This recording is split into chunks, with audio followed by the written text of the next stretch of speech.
Assalomu alaykum aziz kanalim kuzatuvchilari va men sizlarni yangi proyektimda Fashion is my profession deb nomlangan yangi proyektimda ko'rib turganimdan juda ham xursandman va bizani birinchi ko'rsatuvimizda mehmonlari bor. Bular Mursak brendini asoschisi Nilufar Abduvaliyeva, shuningdek dizaynerlar va Mursak brendini direktori Barno Halilova. Xush kelibsizlar Nilufar opa, Barno opa. Assalomu alaykum. Juda ham xursandman sizlarni ko'rib turganimdan, chunki baribir birinchi bu meni ishim, loyiham. Shuning uchun sizlardan boshlashni xohladim. Chunki baribir sizlar bilan qisqa muddat ishlamadik, baribir ancha ishladik, sayohatlarga ham, har xil joylarga ham birga bordik. Shuning uchun marhamat, sizlar ham salomlashib ko'rishib olishinglar mumkin. Assalomu alaykum. Taklifingiz uchun Urqot, rahmat. Boshimiz osmonga yetdi, chunki bizani oldimizda yaqinda shunaqa modniy reelslarni ovatuvding. Hozir o'zingni loyihalaringni ochib, shunaqa podkastlarga bizani taklif qilding. Ishlarga omad tilayman. Alloh panohida bo'lgin. Rahmat. Xayrligi bo'lsin. Barno opa, вы тоже можете. Всем добрый день. Я очень рада за тебя. Я тебе желаю удачи, успехов и самое главное настырности. Чтобы ты был настырным и до конца довел это все. Спасибо большое. И мы можем уже начать наш подкаст. Demak, birinchi podkastimizni Nilufar opa bilan boshlaymiz. Ana endi podkastimizni boshlasak ham bo'ladi. Bugungi mehmonimiz Nilufar Abduvaliyeva, Mursak modalar uyi asoschisi va dizayner tashrif buyurganlar. Assalomu alaykum Nilufar opa. Assalomu alaykum. Xush kelibsiz. Sizni juda ham ko'rib xursand bo'ldim. Bizning taklifimizga yo'dimay kelganingiz uchun va hozir o'zingizni qisqacha bizani kuzatuvchilarimizga tanishtirishingiz mumkin va bu proyekt mana ko'rdingiz, endi boshlanyapti. Birinchi qadamlari desa ham mubolag'a bo'lmaydi. Qanaqa kutyapsiz bu proyektdan? Nimalar kutyapsiz? O'zingizni fikrlaringizni qisqacha aytsangiz, keyin savollarga o'tamiz. Men Nilufar Abduvaliyeva, Mursak brendining asoschisi, dizayneriman. Men rosayam xursand bo'ldim.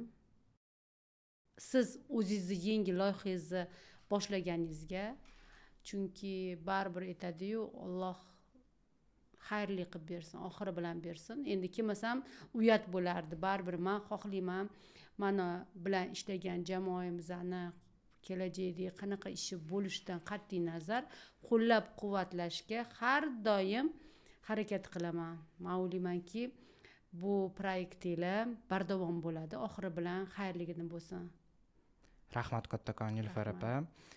To'g'risi mana siz bilan ancha yildan beri ishlayotgan bo'lsak, juda ham ko'p loyihalarni birga o'tkazdik. Mana Barno opa, Nilufar opa bilan juda ham ko'p joylarga bordik, Olmaotaga bordik, pokazlarni o'tkazishga. To'g'risini aytsam, sizga juda ham katta minnatdorchiligimni bildiraman, chunki baribir bilasizlar, agar bir inson bitta ishni boshlayotgan bo'lsa, har doim oldida qo'llab-quvvatlaydigan insonlar bo'lish kerak albatta. Va meni bu ishimni boshlayotganimda Barno opa va Nilufar opa qo'llab-quvvatlashgan. Sizlarga qancha rahmat aytsam ham kam, Nilufar opa. Xo'p, endi podkastimizni boshlaymiz. Bizda har xil bo'limlarga bo'lingan. Birinchi bu kirish bo'limi, ya'ni siz bilan ozgincha tanishib olamiz yaqindan kuzatuvchilarimiz bilan. Ikkinchisi sizni bolaligingiz haqida. Uchinchi bo'lim bu go'zallik, nafosat haqida bo'ladi. Keyingisi ijod va oxirgisi moda haqida gaplashamiz siz bilan. Nilufar opa, birinchi savolim shundan iboratki, siz uchun moda kasbmi yoki hayot tarzimi? Men o'ylaymanki, bu men uchun moda bu hayot tarzi. Chunki kasb deb aytolmayman, bu hayotda qo'llaniladigan har xil narsalarni biz yaratamiz. Odamlarga foyda keltirishga harakat qilamiz, chunki avratlarini yopishda baribir bu hayot davomida har doim qo'llaniladigan har xil liboslar. Baribir bulasiz odam hayotida hech narsa ko'chaga chiqa olmaydi. Shuning uchun men o'ylaymanki, man buni kasb deb aytolmayman, chunki man bu kasb bo'lganda man bu moda yo'nalishida o'qigan bo'lishim kerak edi, ilm olgan bo'lishim kerak edi. Bu men uchun hobbi bo'lib qolgan. Bu Alloh qattandir menga yuqtirgan. Men yoshligimdan buni orzu qilib, men dizayner bo'laman, men mana bunaqa qilaman deb bo'lmagan umuman. Xayolimga ham kelmagan. Tasodifan bo'lgan, chunki bu meni onam rahmatli bizga yoshligimizdan kiyimlar tikib berardilar. O'shalar onamni ichidagi niyat, orzulari men o'ylaymanki, mana shu narsa menga yuqdi, mendan chiqdi. Men bu sohada umuman anaqa tajribam yo'q, o'qimaganman. Bu hobbi. Bu o'zingiz yoqtirganingiz uchun yuqtirsa, yo'qdan bor qiladi. Bu hobbi shunaqa tug'ma talant bo'lib ketdi-da. To'g'ri aytasiz. Mana ko'pchilik sizni baribir dizayner deb taniydi va men ham o'zim mana aytsam bo'ladi sizlarga. Nilufar opa bilan qancha ishlagan bo'lsam, har doim bilasizlarmi, kreativniy odamliklari baribir bilinadi-da, chunki qilayotgan ishlaringizda Nilufar opa hamma joyda baribir shu modaga oid bo'lgan, baribir san'at, hammasini shu joylarga e'tibor berib qiladilar va Nilufar opani biladiganlar biladi. Har doim zo'r narsalar qilgansiz Nilufar opa. Va aytsam bo'ladi, O'zbekistonda moda rivojlanishiga ham katta hissangizni qo'shgansiz deb ayta olaman. Chunki Cho'ponli Mursak brendini, siz qilayotgan kiyimlaringiz hammasi juda ham noyob va bilsanglar hammasi qo'l mehnati asosida, ya'ni bizani o'zimizning tariximiz hammasi mujassam deb ayta olaman. Rahmat Nilufar opa. Keyingi savolimiz, agar bir kun ertalab uyg'onsangiz va dunyoda umuman moda bo'lmasa, hayotingiz qanaqa bo'lardi? Bir kun uyg'onsam, moda bo'lmasa, uyda ovqat bo'ladi, tozalash bo'ladi, hamma narsa bo'ladi. Endi moda bo'lmasa, hayot to'xtab qoladi deb ayta olmayman. Men uchun bu Alloh modani berdi, Alloh boshqa narsani ham beradi. Bitta narsaga ushalib, men bu bo'lsa, men bunaqa bo'lib qolib ketaman, o'lib qolaman deb ayta olmayman. Chunki bu hayot. Men bilmayman qancha moda bilan men bilan moda bo'ladi. Balkim 5 yildan keyin o'zimni boshqa joyda ko'rarman. Men hech ham bu narsani o'zimga bog'lab qo'ymaganman. Hozir menga Alloh beryapti, hozir men bilan xayrli.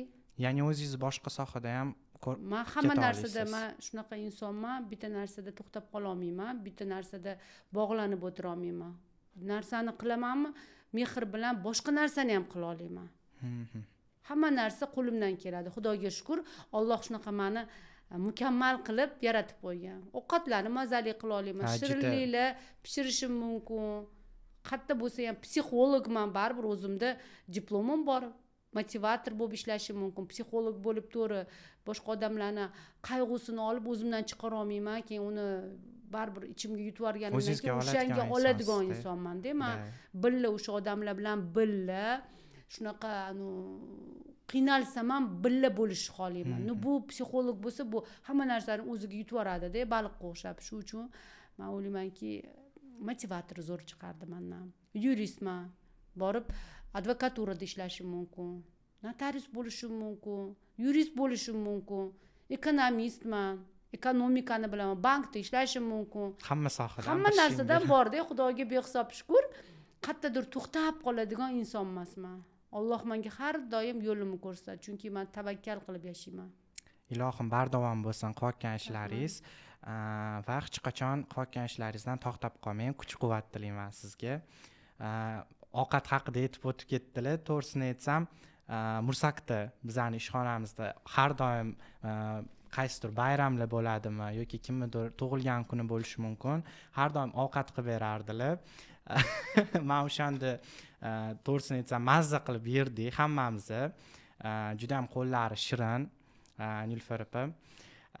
Keyingisi, bugun o'zingizni baxtli inson deb hisoblaysizmi va nima uchun? Alhamdulillah baxtliman, chunki mana ko'zlarim seni ko'ryapti, quloqlarim eshityapti, oyoq qo'lim yuryapti, soppa sog'man. Alloh meni baribir mukammal qilib yaratgan. Farzandlarim bor, otam, jigarlarim, yaqinlarim, do'st birodarlarim, ishchilarim, ishlarim hammasi bor. Shuncha bizani obunachilarimiz bor, bizani mehr bilan kutadigan, tabassum bilan kutadigan, har doim shirin so'z aytadigan.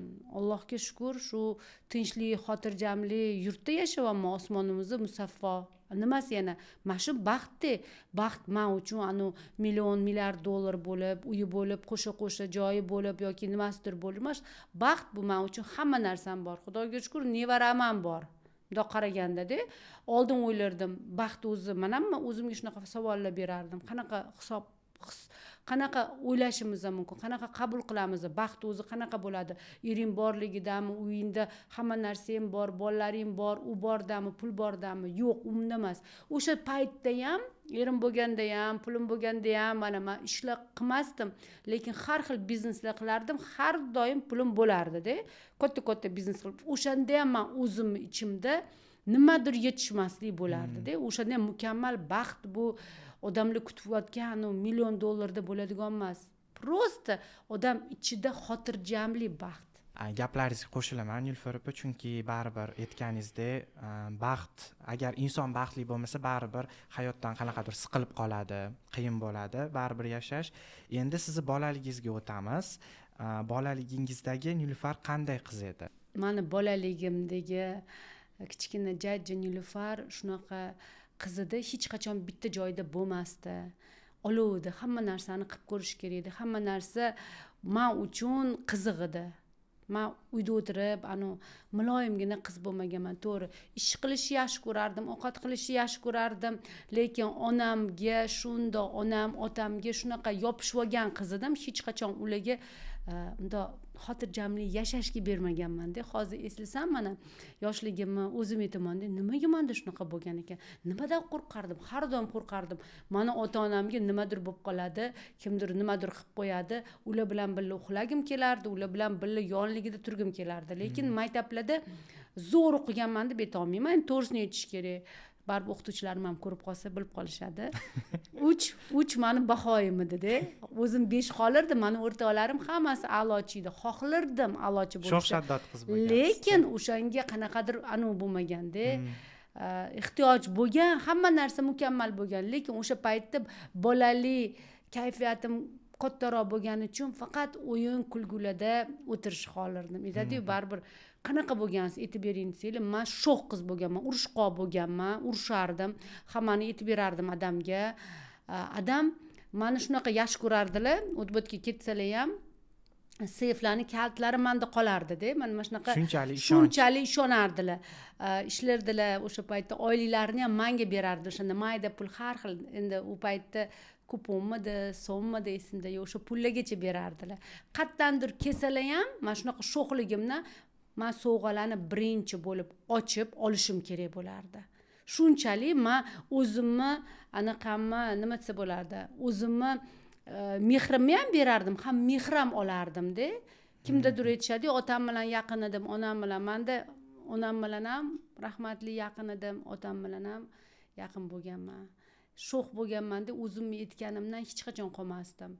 Shu onam rahmatli o'tbotga ketayotgan bo'lsalar, ko'rib qolsam mashinada yalang'oyoq bo'lsa ham yugurib, yig'lab yetib olardim-da. Shunchalik men anaqa bo'lganman-da, nima desa bo'ladi, o'zinikini qo'yib yubormaydigan. Aytadi-yu, to'g'ri, hozirgi kunda biz aholimiz, bolalarimiz ideal bo'lishini, yo'q, ideal emas, bolalarni qanaqa bo'lsa shunaqaligicha qabul qilishimiz kerak ekan. To'g'ri aytasiz.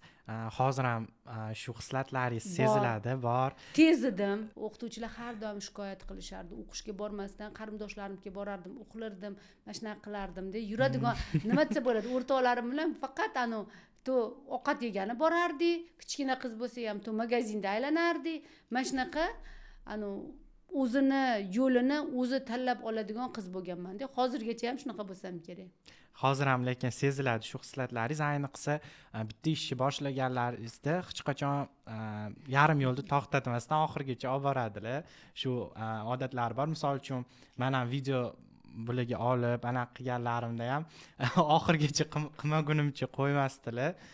Lekin men rahmat deyman baribir, nima bo'lganda ham, chunki balki agar shunaqa bizani kerak bo'lsa qattiq qo'l ushab yoki kerak joyda gapirmaganingizda balki biz unaqa mas'uliyatli bo'lmasdik balki. Men ham mas'uliyatli bo'lish haligacha o'rganaman baribir.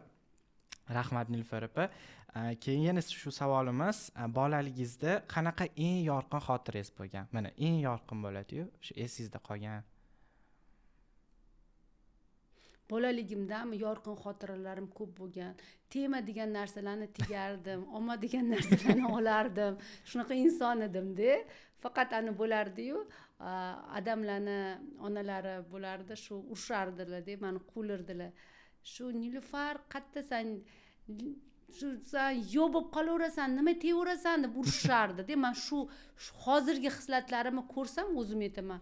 Nimaga o'shanda shunaqa qilganman, nimaga eshitmaganman debda. Ko'p narsalar xotiramda qolgan. Damogani borganmiz, oilaviy borganimizda ham yarmimiz samolyotda ketganmiz, yarmimiz poyezdda ketganmiz adam bilan. Adam meni baribir qanaqadir boshqacha yaxshi ko'rardilar-da kechki yoshligimda. Chunki ko'p kasal bo'lganim uchun menga ko'proq mehr berishgan edi. To ko'zim og'rirdi, to qulog'im, to pochkam har doim qattandir kasal chiqaverardi-da. O'shanga men o'ylaymanki shunaqa o'rganib qolgan bo'lganman, o'sha xotiram qolgan. Baribir o'sha hamma oilamizda billa boshqa mamlakatlarga borib dam olib yurib, o'shalarda ham baribir tinib tinchimay magazinlarga kirib ketardim, qulab yurishardi keyin meni. Baribir urishib olmasdi. Shu baribir bolaligimga qaytishni xohlayman. Baribir bolalik qanaqadir boshqacha bo'lar ekan. To'g'ri, hozir qaytishga imkoniyati yo'q, lekin mana shu xotiralar bilan, shu savollar bilan qaytib o'zimni bolaligimni his qildim. Yana xotiralarim ko'p. Ovqatlar qilardim, kichkina bo'lishimga qaramay 12 yoshimda o'zim birinchi marta lag'mon qilganman. Mazali ovqatlar, uylarimizda toza bo'lardi. Qiyin ovqat sirasi qiyin. Sirasi qiyin ovqatni. Agar men uylarni tozalaganimda men hech kimni kirgizmasdim. Oyog'ini artib, oyog'ini yuvib boshqatdan kirardi. Chunki ani xohlagandagi bo'lmasdi. Hamma joy shu joy-joyida turish kerak edi-da.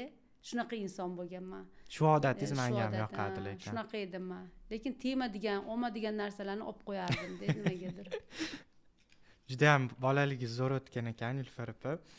Mana o'sha paytdagi Nilufar, hozirgi Nilufarni ko'rsa, siz haqingizda nima degan bo'lardi? Ona salim o'qigan olim, o'qimagan o'ziga zolim derdim. Shunaqa derdingiz. Keyin bu yerda yana bitta savolimiz bor. Bitta intervyuingizda o'sha ko'rdim, o'zingiz hayotingizni aytib bergansiz va shunaqa savolki, hozir qanaqadir narsa sizga armon bo'lib qolganmi? Agar imkon bo'lganda nimani qilardingiz yoki kim bilan ko'rishgan bo'lardingiz yoki nimalarni ishlarni qilgan bo'lardingiz? Armon bo'lib qolganman. Agar shu hayotim orqaga qaytganda, mana shu 25, 26 yil, 27 yil qaytganda onam bilan yanada ko'proq vaqt o'tkazish xohlardim. Onam bilan ko'proq vaqt o'tkazish xohlardim. Oldilarida bo'lish xohlardim. Ular bilan ko'proq gaplashish. Endi baribir sog'inar ekansan, necha yil o'tishidan qat'iy nazar, baribir onani o'rnini hech qachon hech kim bosa olmas ekan, bosmirdi. Shu uchun men o'ylaymanki, armon bu men uchun butun umr qoladigan armon. Chunki onamni gaplarini eshitmaganman, shoshilganman. O'sha paytlarda endi baribir shoshildim. Qayerga shoshildim bilmayman. Hamma uspet qiladi o'sha erga tegishga. Hozirgi yoshlarga ham aytaman, hech ham shoshilmanglar, chunki shoshilar ekansizda erga tegsa, baribir erga tegish bu yaxshi, oila qurish, farzand bo'ladi, baribir bo'ladigan narsa. Lekin ota-onani eshitib, ota-ona bilan birga bo'lib, baribir muloqotda bo'lib, qanaqa bo'lish boshqacha-da, baribir shu onamlarni eshitib, onamlarning oldida bo'lib, o'sha oxirgi paytda ham ketayotganlarida oldilarida gaplashib, endi u imkoniyatlar bo'lmadi, uni xohlasam ham men qaytara olmayman. Hozirgi kunda ham shu onalarni ko'rsam, odamlarning onasi bilan shunaqa ichlarim eziladi, shunaqa havas qilaman. Endi Alloh amri ekan, voqlik ketib qoldilar, lekin nima bo'lgan taqdirda ham baribir men o'ylaymanki, onaga, otaga mehr ko'proq berishimiz kerak, ko'proq hurmat qilishimiz kerak, ardoqlashimiz kerak. Bu meni yuragimda qolgan katta armonim-da. Shu onajonim bilan kamroq vaqt bo'ldi menda. Nilufar opa, to'g'ri aytdingiz. Baribir onani o'rnini hech kim bosa olmaydi. Bilaman, juda ham yaxshi ko'rasiz siz o'zingizni, yaqinlaringizni, farzandlaringizni, dadajoningizni, hamma yaqinlaringizni juda ham yaxshi ko'rasiz. Chunki man to'g'risini aytsam hali Nilufar opadagi odamni uchratmaganman, chunki bilasizlarmi, hammaga yaxshilik qilgilari kelaveradida, odamni o'zidami bu bilmayman, misol uchun har doim hammaga yaxshilik tilaydilar va hech kimni o'zi yomon bo'lsin demaydilar-da baribir. Mana misol uchun hozir Sovchi opani ham ochdilar, mana anaqa hammaga kelin topib, kuyov topib, nomzodlarni qo'yib anaqa qilyaptilar. Shu proyektingiz haqida ham qisqacha aytib bera olasizmi? O'zi boshida qanaqa g'oya keldi sizga bu ochish? Chunki oldin agar kim kuzatgan bo'lsa Nilufar opani, mana biz ham birga ishlagan bo'lsak, ko'pincha Nilufar opa esimda bor, shu oila masalalari haqida ko'pincha gapirardingiz. Shu kelinlarni oiladagi o'rni, qaynona kelin masalalari. Bu shunaqa tasodifan bo'lib ketdi, chunki mendan har doim kim meni ko'rsa, yaxshi qizlar bormi, yaxshi kuyovlar bormi deb so'rashardi. Meni atrofimda, yaqinlarimda, o'rtoqlarimda, opa-singillarimda, endi baribir hammani farzandlari bor, qiz farzandlari bor, o'g'il farzandlari bor. Hammani savoli shu edi-da. Men o'sha jonim kuyib o'tirardim. Instagramda ko'rib qoldim. Sovchi xola degan bitta sahifani ko'rdimda, yozibman, telefon qo'yibman, javob yo'q. Yozdim, chunki mendan talab qilishganlarni o'shdan topib bersam-chi dedim-da. Yozibman, umuman hech qanaqa anaqa yo'q-da. Javob yo'q. Keyin Instagramga aytdim, "Men shunga yozibman, cho'ta menga javob kelmayapti" desam, "Bu искусственный интеллект, bu sun'iy intellekt" deb aytishdi-da. Keyin men hayron bo'ldim. "Voy, shunaqa ham ochishibdi-da. Mana shuni живойni ochsang nima deysiz" desam, "Hamma ha oching, biz qizimizni yuboramiz, rasmini yuboramiz, oching, bizga bu ma'qul keldi" deb hamma butun respublikada menga shu anaqa murojaatimga rozilik berishdi-da. O'zim hayron bo'lib qoldim. Keyin ochmoqchi bo'lganimda bitta tanishim aytdiki, "Ochmang, baribir bilmaysiz-ku, hozirgi kunda shunaqa vaziyatlar bo'lyapti. Endi yosh yigitlarimiz, erkaklarimiz shu yoshligida endi har xil endi sho'x bo'lishadi erkaklar ham. Har xil shu aloqa bo'lib qolgandan keyin shunaqa bo'layotgan ekan, o'sha o'zini qizi, oldin bo'lgan o'g'ligami deb tasodifan er-xotin bo'lib qolishayotgan ekanda. Shu narsada siz keyin vijdoningiz qiynaladi, bunisida o'zingiz keyin javobgar bo'lib qolasiz" deganlarda qo'rqdim, to'xtatdim. Keyin bitta meni o'rtog'im bor. U o'rtog'im Anisa, u har doim mana kreativniy ideyalar beradigan qiz, o'zini ustida rasa ishlaydi. O'sha aytdiki, "Nilufar opa" dedi, "Ochavermaysizmi" dedi. "Sizga" dedi, "unga" dedi, "mas'uliyat sizda bo'lmaydi" dedi. "Borishadi, tekshirtirishadi, DNK qilishsin" dedi. "Hamma narsani tekshirtirib, keyin" dedi, "mukammal bitta qarori" dedi, "qabul qilishadi" dedi. Undan keyin ochdim. Ochganimdan keyin shu birinchi kundan uchdi-da. O'zim ham hayron bo'lib qoldim.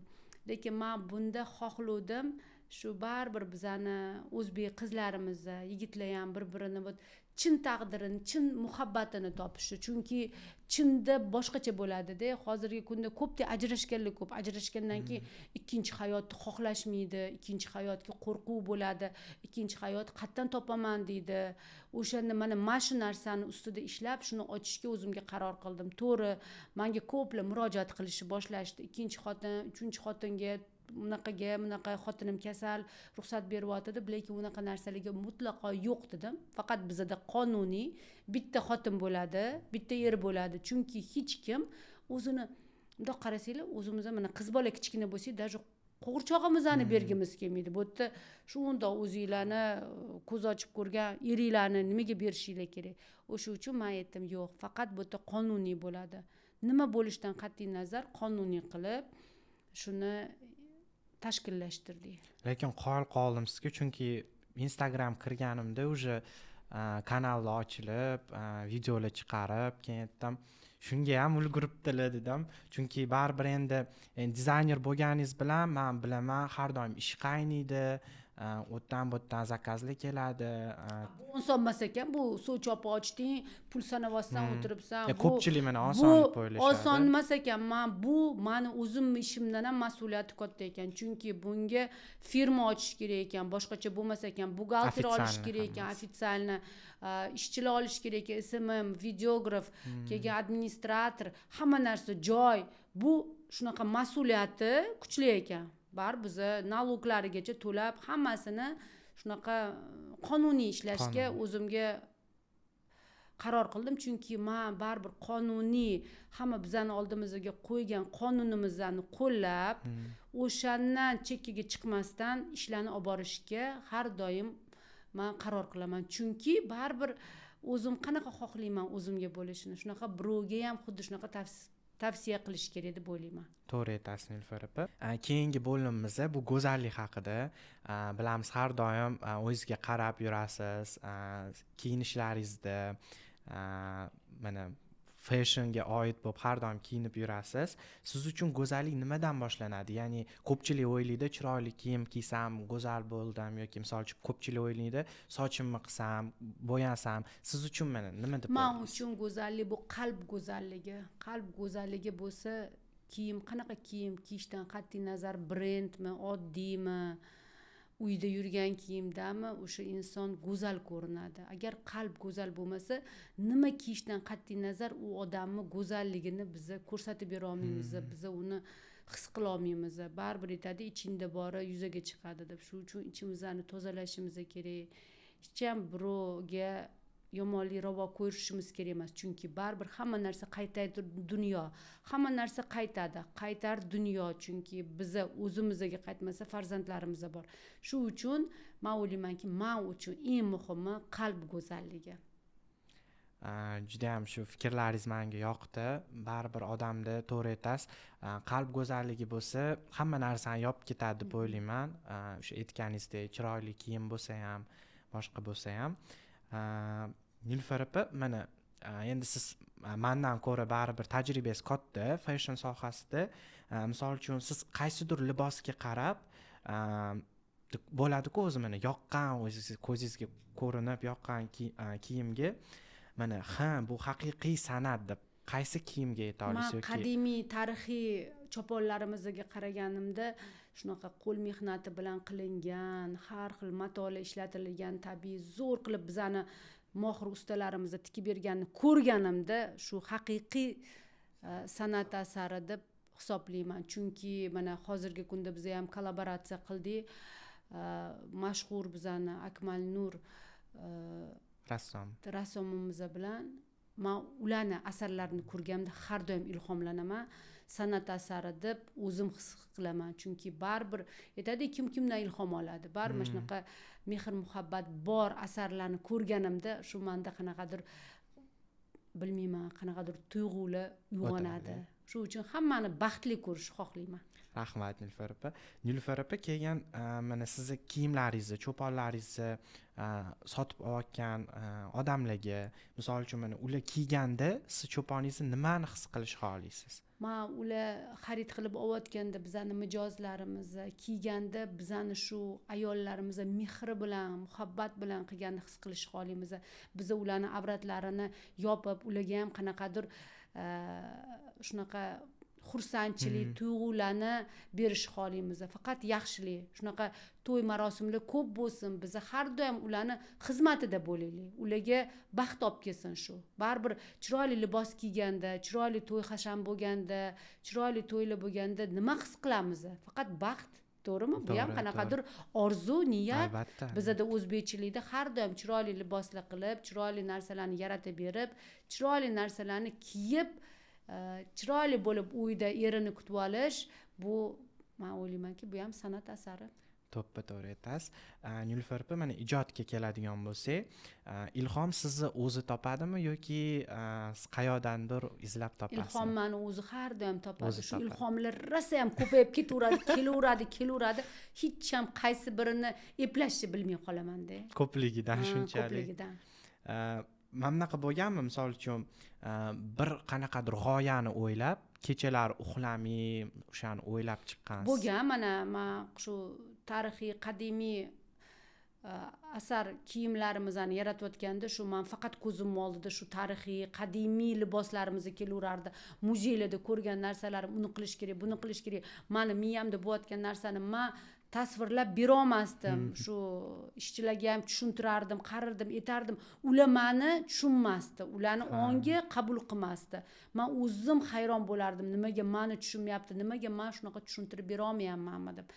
Chunki endi men xohlayotgan narsa shu yuqori narsani xohlayman-da. Endi baribir xohlaganini chiqarish kerak-ku, chiqarish har doim oson bo'lmaydi. Bu murakkab, bu dolzarb bo'ladi mavzu, chunki baribir o'zimizning ustida ishlaymiz, oldingilar qila olgan narsani hozir qilish unaqa imkoniyatimiz qiyin yo'qda. Nimaga oldin qila olgan, hozir qila olmaymiz deb biz o'zimizni shu o'zimizni ishlab tupikka tiqib qo'yaveramiz. Rahmat Nilufar opa javobingiz uchun. Endi biz kolleksiyamizga qaytadigan bo'lsak, misol uchun mana Olmaotada bo'lgan Visa Fashion Week pakazida biz qatnashgan edik, esingizda bo'lsa, va o'shanda biz yaratgan kolleksiya bilamiz, ancha yil ustida ishlangan u kolleksiyani. Mana ko'pchilikdan misol uchun eshitaman-da, aytishadi, "Voy, kolleksiya qilish oson-ku, shundoq birpasda qilib tashiydi, tikuvchilarga bersa." O'shaning uchun sizdan ham shuni eshitmoqchiman. Qanchalik mana kolleksiya qilish qiyin? Murakkab kolleksiya qilish. Biza bu kolleksiyasi ham murakkab kolleksiya bo'ldi, chunki bu kolleksiyani ustida 2 yil ishladik biz jamoamiz bilan. Baribir har bitta kolleksiya yaratayotganda biz shu jamoa bilan yaratib, ularsiz biz hech narsa yarata olmaymiz. Bu oson narsa emas. Bugun oldingiz, ertaga tikdingiz, sotdingiz bo'lmaydi. Shu uchun o'zimiz ustimizda ishlab zo'r narsani yaratib berishga harakat qildik. Mana shu kolleksiyamiz Maksim Weisbrod bilan bo'ldi. Lekin stilist bilan zo'r chiqdi. Endi hammani qalbidan joy oldi. Mana o'zimni o'shanda esingizda biz o'zimizdan noodatiy liboslarimizni ko'rsatib berishga harakat qildik. Baribir endi har doim dizayner, men o'ylaymanki, o'zini ustida ishlash kerak, har xil narsalarni yaratish kerak. Men o'zi hech qachon bitta men bu yo'ldan yurmaganman. Menga har doim hamma narsa kerak bo'ladi. U ham, bu ham, bu ham. O'zi aytadi-yu, mana shunaqa bo'lar ekan. Men nimaga unaqaligimni bilmayman. Ovqat qilgani, kirganimda ham bitta ovqat qilaman deyman, 3-4 ta narsa qilib chiqib ketaman.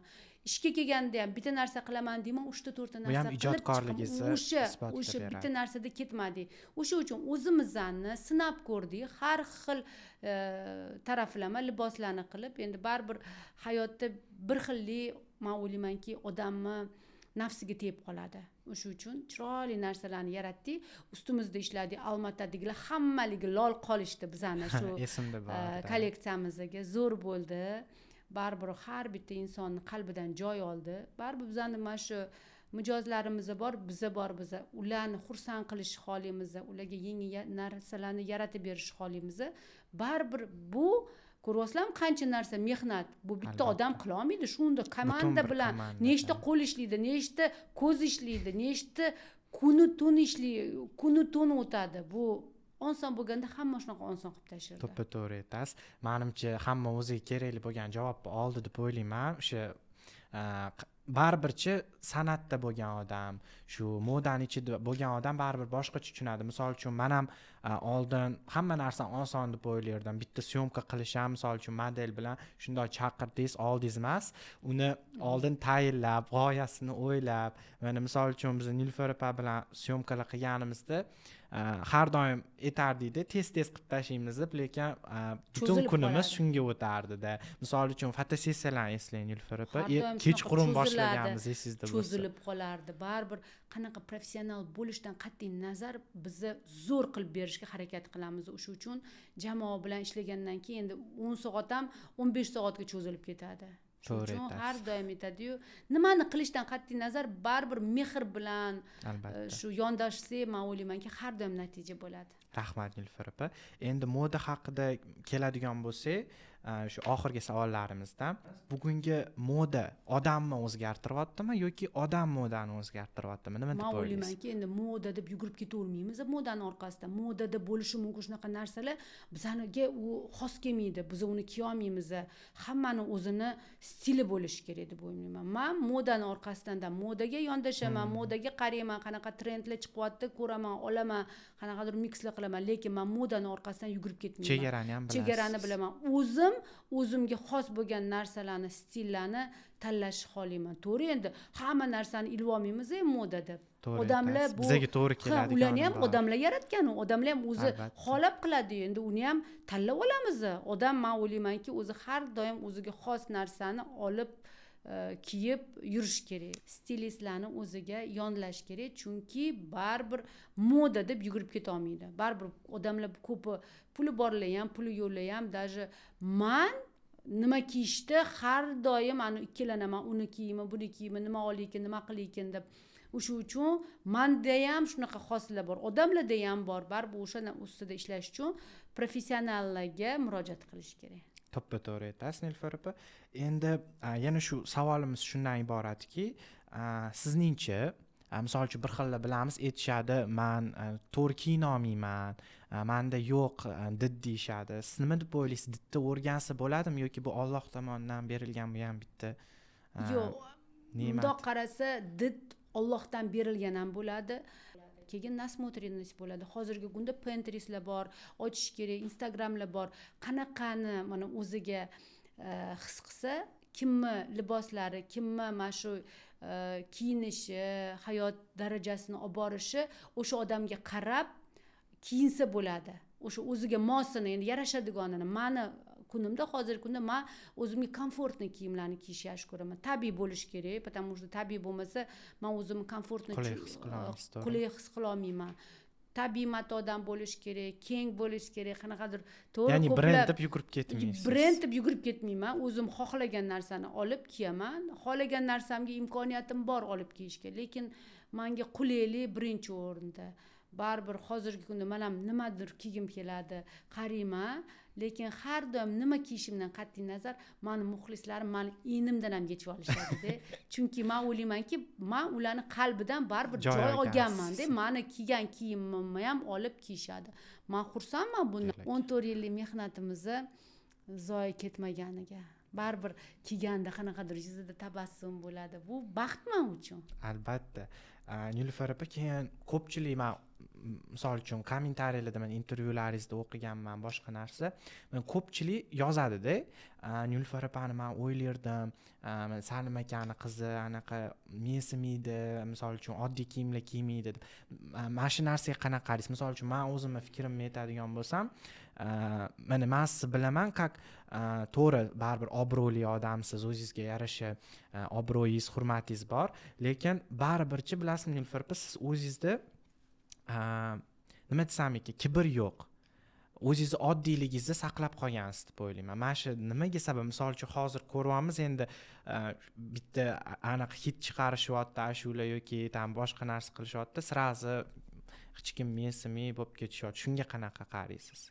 Men o'ylaymanki, Alloh bizani hammamizni bir xil qilib yaratgan.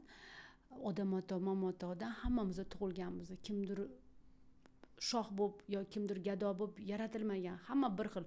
O'lganimizda ham bir xil ketamiz. Hamma o'sha kapanda ketadi. Kapani ham hali buyuradimi, yo'qmi?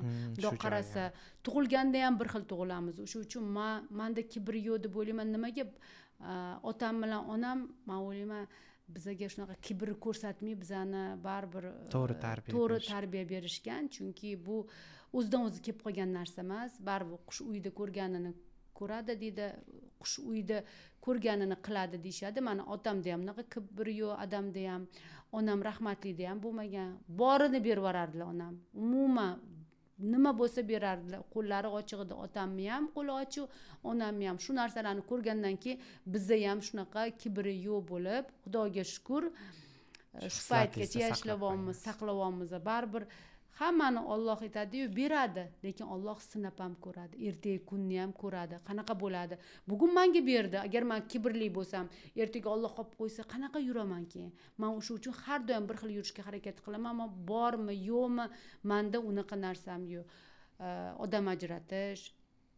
Kiyimlarga kelsak, men yoshligimdan adam ham shunaqa insonlar, onam rahmatli ham chiroyli narsalarni kiyish xohlashardi. Bitta olganda 10 tani o'rniga. Meni shunaqa odatim bor edi-da, men tanlamasdim. Bir xil narsa 10 ta bo'lsa 10 tani olgim kelardi. Avlaychardi onam rahmatli. Bittani ol, zo'rini olgin deb. Baribir shu anaqa ham qolgan meni. Baribir tanlamasam har doim bir xil fason bo'lsa ham olaveraman.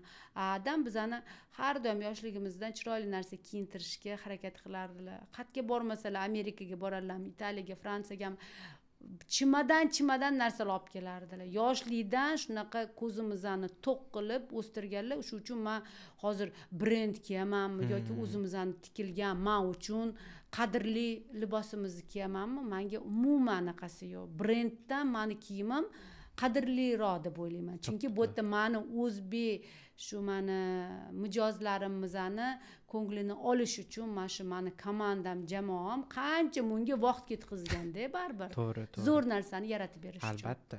Keyin misol uchun men ham o'zimni fikrimni qo'shib ketmoqchiman. Mana aytgan gaplaringizga misol uchun men ham mana qarindoshlar bilan ko'rishganimizda yoki o'rtoqlar bilan ko'rishganimizda hamma havas ham qilishadi, mana so'rashadi ham misol uchun, "Va qanaqa ishlaysan, qanaqa insonlar?" Baribir endi odamlar qiziqadi-ku. Men misol uchun har doim bitta gap aytaman. Eng avvalo kibr emaslar, oddiy insonlar hammamizga o'xshagan deyman. Chunki mana o'zingiz ham aytdingiz, baribir qush uyasida ko'rganini qiladi deb. Men o'ylayman baribir odam ilm olgan bo'lsa, mana uyida ham ota-onasidan kerakli tarbiyani olgan bo'lsa, inson hech qachon yomon yo'lga qarab ketmaydi, o'zi kibrli bo'lib ketmaydi deb o'ylayman. Va Nilufar opa, bu yerda yana bitta kiyim haqida savolimiz bor ekan. Sizni hech qachon yaratmaydigan libosingiz bormi? Ya'ni siz hech qachon qanaqadir именно shunaqa libos yaratmagan bo'lardim degan. Men aytmoqchiman, men o'zimizni mana dizaynerlarimiz bor, hamkasblarimizni ular yaratgan liboslarini yaratmayman. Mijozlarimiz kelib bizga ham iltimos qilsa, yo'q. Faqat o'zingiz o'zimizni liboslarimizni o'zimizga yaratgan, chiroyli chizib bergan narsalarni yaratamiz. Boshqalarnikini olib qilib bera olmaymiz deb aytaman shunaqa liboslarni. To'ppa-to'g'ri.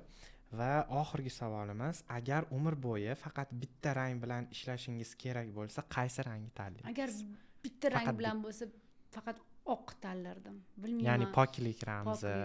Oq, faqat oq rang, qanaqadir oq rang kiyganda hammani oq ochadi-da, shu ochilib yurishligini xohlayman. Poklik. Adashmasam psixologiyada ham baribir oq rang soflik belgisi baribir.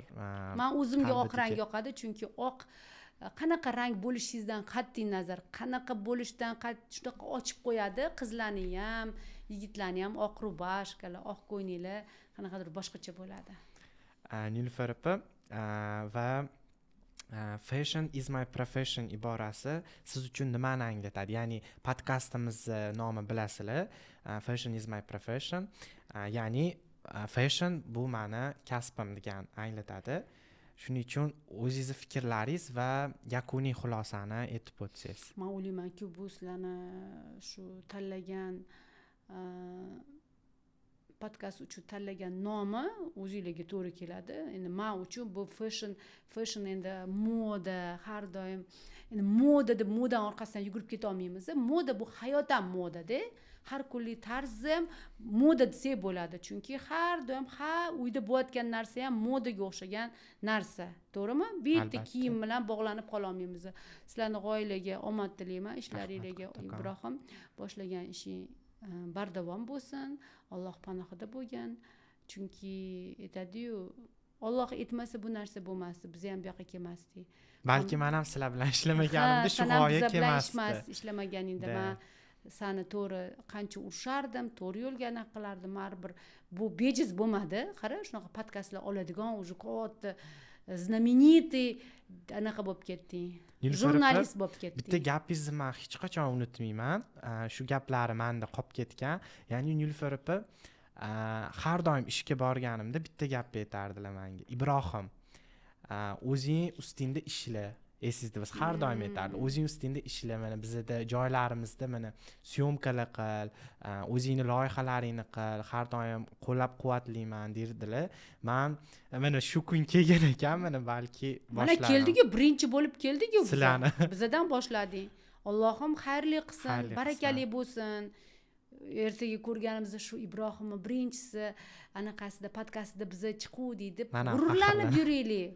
Tushunasizmi? Baribir shu uchun sanda shunaqa zo'r talenting bor, hamma narsani zo'r qilib olib bera olasan, zo'r qilib bera olasan, ko'rsata olasan. Lekin bitta minusing bor. Sen yalqovsan, javob bermaysan, aytganingni xo'p deb oxirigacha olib bormaysan. Buni ustida ishlashing kerak. Bu eng muhimi shu. Va'da berdingmi? Va'dangning ustida turishing kerak. Sen ham erkak kishisan. Erkak kishidan so'rog'i ko'proq bo'ladi. Ayol kishi mayli ishi ko'p bo'ladi, farzandlari bo'ladi. Xo'p dedingmi, o'shani qatdan bo'lsa ham qilib, har doim vaqtida topshirsang man o'ylaymanki ketmoning yanada o'chadi. Rahmat kattakon Nilufar opa. Hammaga keyingi sonlarda podkastimizni ko'rishib qolguncha xayr deb qolaman. Xudo xolis bu mana boshlanishi bo'ldi.